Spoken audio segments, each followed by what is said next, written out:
Right, we're on lesson 1, which is our introduction to probability. So if you are in class, we are going to be doing an exploration spinner game. So you and your group are going to be taking a paper clip, and one person's going to be in charge of using their pencil, putting their pencil right in the middle of the spinner with the paper clip around it, and then flicking the paper clip so that it spins around and lands on a specific color. So if it lands on green, we would then write green in the box. And we would keep recording until one person gets 10 of their color. If you are at home, you can do this on your own if you would like to, but you do not have to. You just need a paper clip and your pencil. You're going to put it in the center and flick it and just record the colors that it lands on, and then complete the follow-up questions. So we're just going to go to the next page. Okay, so it will ask which color is the first to occur 10 times. That is based on your amount, so I don't have that amount for you. And I want you to decide what color you would want to choose to give the best chance of winning and why. Okay, you want the color that's going to cover the most surface within that circle, so green would be the best. But we're going to start down with number 3. It says there are 3 different spinners. On which spinner is the green likely to win, unlikely to win, and equally likely to win? So let's take a look. Of the 3 spinners, we want to look and see where green has the most area of the circle covered, and that is spinner B. So spinner B would be likely. It would be likely to win or spin on green for spinner B. Unlikely to win, we're going to look where green is the smallest section. That is spinner C. It is more likely to land on the red than it is the green, so it is unlikely to land on green. Spinner A, green and red are about half and half, so this is equally likely.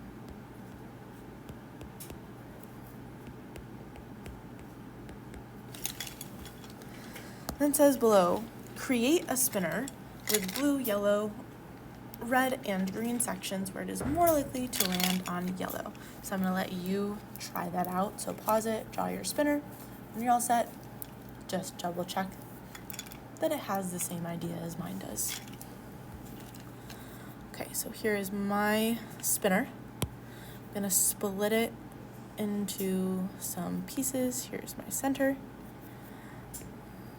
And I'm just going to section it off.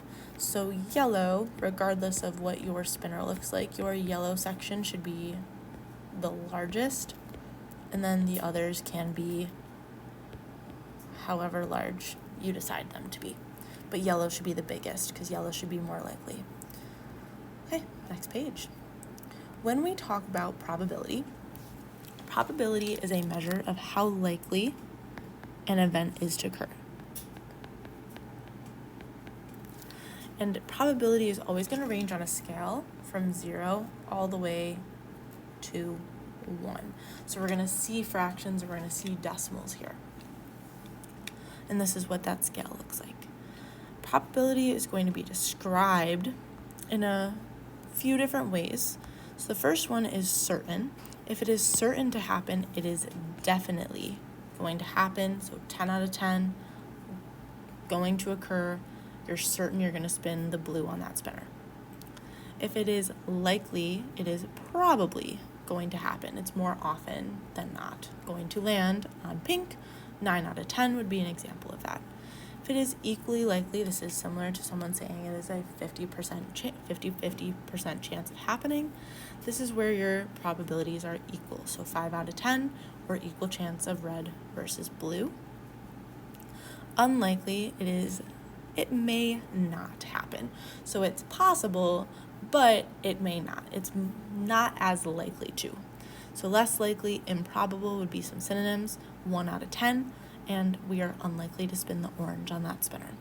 And impossible, it cannot, no matter what, happen in that certain event.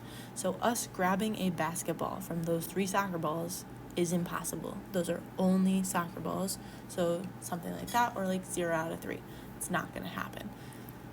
So that's a probability of 0. Actually, we're going to write that down. going to say this one equals 0. We're actually going to go back up to where it says certain. Certain would be probability of 1. And we're going to fill these in on this scale now that we know them. So on this scale, 0 is where we're going to have anything that is impossible. 0.25, this would be something that is unlikely to happen. So anywhere from 0.5 all the way down to impossible. Just before impossible, that is unlikely. Let me get a different color. From 0.5 to almost 1, this would be where we have likely. Right at 0.5 is equally likely.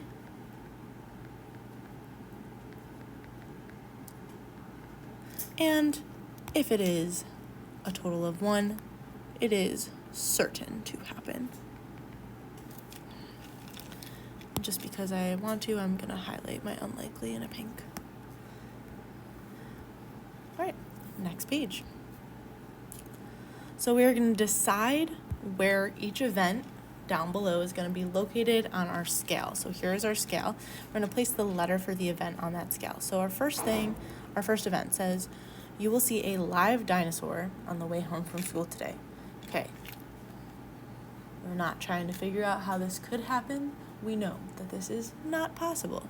So this is going to go right at 0 for impossible. So we're going to write letter A. A solid rock being dropped in the water will sink. We know that will definitely happen. That is certain. Probability of 1.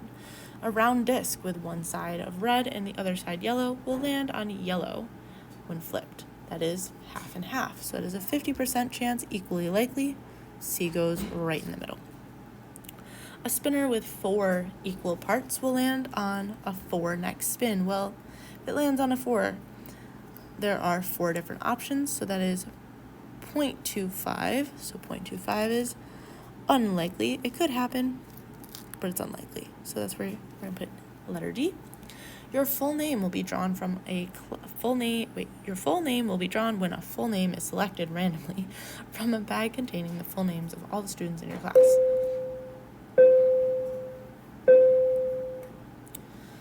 Well, usually there are about 20 to 27 people in your class. You're only one person in that class. So it is very unlikely that that will happen. It's going to be lower than 0.25 though, so we're going to put it around there. So we'll say E. And then tomorrow the temperature outside will be negative 250 degrees. That is impossible, so that's G, and I know that I skipped F. So we're going to go back to F. A red cube will be drawn when a cube is selected from a bag that has 5 blue cubes and 5 red cubes.